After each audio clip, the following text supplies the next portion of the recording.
media dan juga nah, di sini saya tidak pernah berita yang bisa dari diri tanpa memverifikasi karena jadi lain kali kalau bisa melihat informasi jangan langsung percaya kepada data informasi ya. Yang kedua, verifikasi sumber informasi yaitu berkaitan dengan perkara percaya sama sumber berita atau media dalam menyampaikan informasi. Jadi sebelum percaya pada satu informasi, kita perlu mengecek apakah informasi itu memiliki verifikasi sumber informasinya atau apakah informasi itu bisa dipercaya atau bahkan informasi itu bisa dipercaya apakah benar dengan para warga lain. Untuk mengetahui dari sumber informasi ini, yang pertama, apakah informasi datang dari media resmi atau institusi yang berbeda? Nah, kita harus cek dari informasi itu tanpa melihat apakah informasi itu berasal dari akun resmi atau akun yang percaya atau dari institusi yang berbeda. Jadi sebelum percaya sama informasi itu, kita perlu mengecek apakah itu merupakan akun yang resmi atau tidak percaya. Yang kedua, apakah penulis atau penerbit memiliki informasi yang baik dalam menyampaikan berita? Ini bisa kita lihat dari seseorang yang memiliki integritas. Kalau contohnya kita melihat berita dari Titiwan, Titiwan itu kan sudah merupakan akun terpercaya kan? Itu merupakan salah satu penyiar yang ada di Indonesia. Jadi yang dapat terpercaya, apa yang jadi orang yang mengutip informasi itu ada yang mendapat progres atau dari ibu atau dari media lain kan? Nah, ini sama penjelasannya seperti yang pertama tadi. Yang kelima, mengecek fakta dari sumber lain. Jadi kan informasi dari berita lain yang percaya untuk memverifikasi berita. Ini seperti menentukan kebenaran berita itu dari salah satu akun.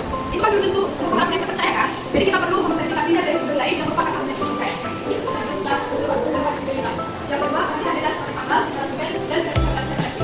Di sini kita harus perlu mengetahui apa isi berita tadi. Nah, sekarang mengalir sama Lina. Kita pernah tidak menonton informasi itu hanya membaca dari dirinya tanpa melihatnya. Nah, kita harus mempercayainya atau tidak? Nah, jadi lain kali harus dibaca dulu di ya depannya. Oke, yang kedua itu periksa kredibilitas sumber. Cek siapa yang menerbitkan berita, atau media terpercaya atau akun media sosial tanpa identitas jelas. Jika berasal dari media sosial, cari tahu siapa yang pertama kali dikeluarkannya. Nah, ini bisa kita lakukan dari cara yang pertama, bandingkan dengan sumber lain. Bandingkan informasi pembaruan itu dengan sumber lain yang sumber yang terpercaya. Yang kedua, cek fakta dan verifikasi. Sebelum kita mempercayai suatu informasi, kita harus mengecek faktanya. Contoh saja, beritanya itu terjadi waktu tahun baru sekarang, jadi kita perlu verifikasi faktanya. Yang kedua, dari apa informasi ini merupakan cerita diri.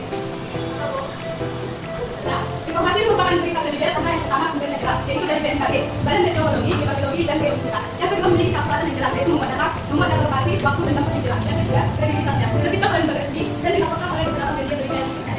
Yang jelas, dan kita lalu menunjukkan dari dua informasi ini yang mana dia berita berita yang berbeda.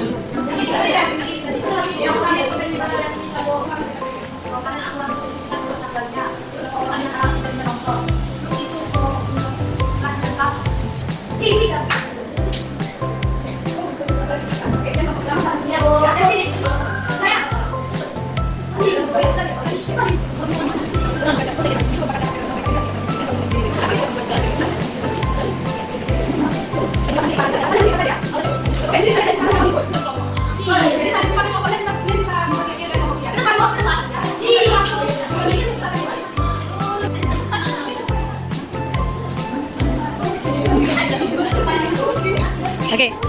Ya.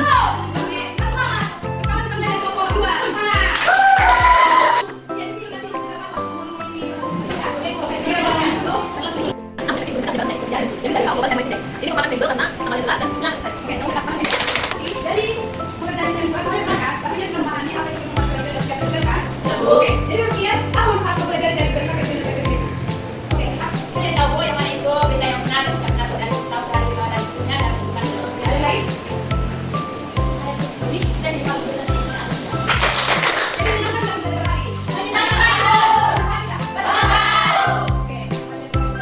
Jadi semuanya kalian ini sama kita ya. Hari ini membaca sumber dan membandingkan berita membantu menilai informasi yang benar. Oke?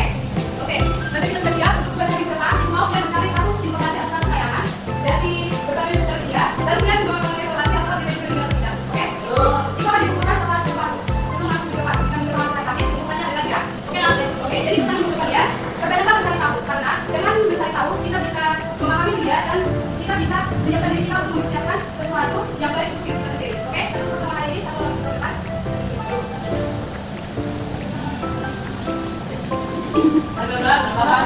Amin. Oke, sekian untuk hari ini. Selamat pagi. Pagi.